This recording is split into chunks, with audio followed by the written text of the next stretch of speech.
हरे कृष्ण हरे राम भक्तजनों, आप सभी को वैशाख पूर्णिमा और बुद्ध पूर्णिमा की बहुत बहुत शुभकामनाएं। पौराणिक मान्यताओं के अनुसार वैशाख महीने की पूर्णिमा तिथि पर भगवान विष्णु की पूजा का विशेष महत्व है और इस दिन भगवान बुद्ध के 3 महत्वपूर्ण कार्य, उनका जन्म, ज्ञान की प्राप्ति और महापरिनिर्वाण था। इसीलिए इस बुद्ध पूर्णिमा के रूप में भी मनाया जाता है। शास्त्रों के अनुसार भगवान विष्णु को वैशाख माह अत्यंत प्रिय है और पूर्णिमा तिथि पर अगर भगवान विष्णु, माँ लक्ष्मी जी और चंद्र देवता की पूजा की जाए तो पूजा का फल कई गुना बढ़ जाता है। इस दिन व्रत रखा जाता है और श्री सत्यनारायण भगवान की पूजा करके ही व्रत रखा जाता है। स्नान, दान और जप आदि भी किए जाते हैं। तो आइए जानते हैं पूर्णिमा तिथि कब से कब तक रहेगी। चंद्रोदय का समय इस दिन क्या रहेगा, पूजा के कौन कौन से शुभ मुहूर्त रहेंगे, स्नान दान का शुभ मुहूर्त क्या रहेगा। पूर्णिमा तिथि प्रारंभ होगी 11 मई रविवार की रात्रि 8 बजे से और पूर्णिमा तिथि की समाप्ति होगी 12 मई सोमवार की रात्रि 10:23 पर। ऐसे में इस बार उदया तिथि के अनुसार पूर्णिमा का व्रत, स्नान दान 12 मई के दिन सोमवार को ही किया जाएगा। केवल एक ही दिन इस बार पूर्णिमा रहेगी और वैशाख पूर्णिमा के दिन कुर जयंती भी मनाई जाती है। इस दिन भगवान विष्णु के कुर्म यानी कश्यप अवतार की पूजा का भी विधान है। पूर्णिमा का दिन स्नान करने के लिए ब्रह्म मुहूर्त या सूर्योदय का समय जो है वह शुभ माना जाता है। हालांकि सूर्योदय होने के बाद भी जितना जल्दी हो सके आप इस दिन स्नान कर सकते हैं। इस दिन अभिजीत मुहूर्त सुबह 11:57 से दोपहर 12:49 तक रहेगा। इस समय में आप श्री सत्यनारायण भगवान की पूजा करके उनकी कथा का श्रवण कर सकते हैं।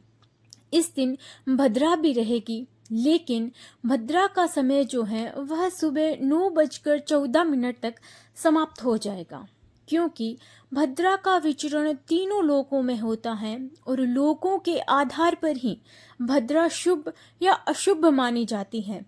तो ऐसे में इस बार की भद्रा का जो वास है वह पाताल लोक में रहेगा, जिस कारण यह पृथ्वी लोक पर अशुभ नहीं रहेगी। तो आप सुबह की पूजा भद्रा काल में भी कर सकते हैं। इस पूर्णिमा का दिन राहु काल सुबह 7:30 से 9 बजे तक रहेगा। मान्यताओं के अनुसार पूर्णिमा तिथि पर चंद्रमा की पूजा करने से चंद्र दोष से मुक्ति मिलती है और ब्रह्मा जी ने भी सभी मासों में वैशाख मास को सबसे खास कहा है और मान्यता है कि इस दिन व्रत रखने और पूजा आदि करने से भगवान विष्णु की कृपा के साथ साथ मृत्यु के देवता यमराज जी को भी प्रसन्न किया जा सकता है।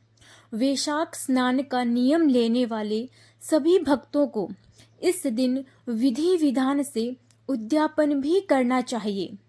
पूर्णिमा तिथि पर विधि विधान से नियमों का पालन करते हुए उपवास रखा जाता है और इस दिन जल से भरा हुआ बर्तन, कुल्हड़, पंखे, चप्पल, छतरी, घी, फल, शक्कर, चावल, नमक का दान, सत्तू का या शरबत का और मौसमी फलों का दान करना अत्यंत शुभकारी माना जाता है।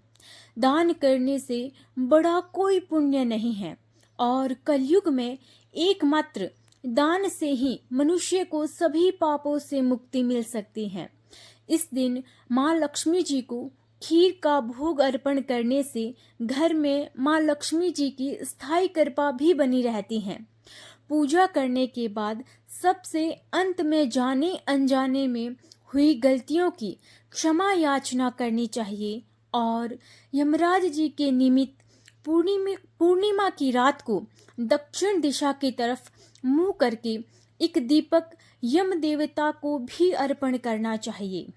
अपने आसपास पवित्र पौधों के नीचे और ख़ास तौर पर तुलसी के पौधे के नीचे पूजा करके दीपक अवश्य जलाना चाहिए। अगर आपको यह जानकारी अच्छी लगी हो, हमारा वीडियो पसंद आया हो, तो वीडियो को लाइक, शेयर एंड सब्सक्राइब ज़रूर कीजिएगा। हम आपके लिए ऐसे ही वीडियो आगे और भी बनाते रहेंगे। हरे कृष्ण, हरे राम।